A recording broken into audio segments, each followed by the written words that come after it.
If you told me to get into a vehicle that didn't have brakes, I'd call you insane and then make a mental note not to ask you for a lift. Ever.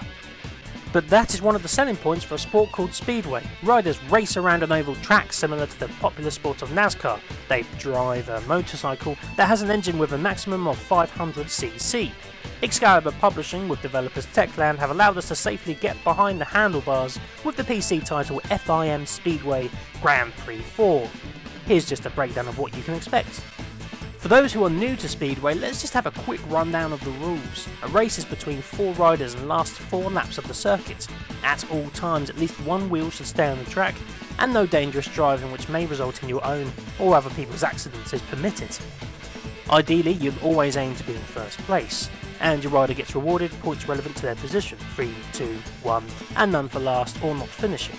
These then get tallied up, and the riders with the most points enter the knockout phase of the GP. There are a lot of other rules specifically regarding the Grand Prix and the heats, but these are the very basics to get you started. There are dozens of modes to choose from, including a practice area to sharpen your skills, single matches for a quick race against the AI, you can participate in the Grand Prix season, or you can start a career. You are covered whether you want to spend just a few minutes on a quick race, or if you want to spend time going for the championship. As this is an official licensed product, you can expect to see a range of world-class professional drivers, from former World Speedway champion Nicky Peterson to the current Speedway World Champion Greg Hancock. But there are also recreations of famous Speedway circuits including Praga and even Cardiff. Those looking for an authentic Speedway experience can't get any better than this.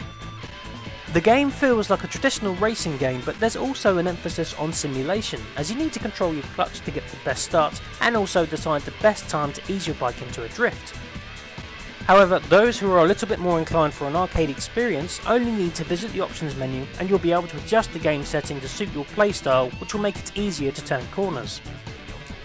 If you fancy yourself as a bit of an up-and-coming racing superstar, then you can take it to the career mode, where you'll race for the chance to win prestigious titles and fortune. The career mode is particularly in-depth, as you don't just breeze from race to race without a care in the world. You have to make decisions, the first of which is to choose a sponsor, which allows you to receive discounts from the store. However, to please the sponsor, you have to meet certain requirements. For example, not crashing in the competition and placing on the podium a certain amount of times. Once you start racing in the career mode, you may feel that your bike is not up to scratch with other opponents, and you can purchase and customise your bike with a great selection of items. However, be wary, as you also need to keep in check with maintenance, as each race slowly chips away at your bike's health. So you begin to understand what you must do to keep competing, place higher in the rankings, spend money on equipment and repairs, and then eventually become the world champion. The game offers a great variety of game modes, tracks, options, and even has the ability to immortalise your best races by saving replays. Techland and Excalibur Publishing have fitted enough content on here to keep you going, and it's well worth a try if you're an avid racing fan and like to tinker with your vehicles. FIM Speedway Grand Prix 4 is out now for the PC.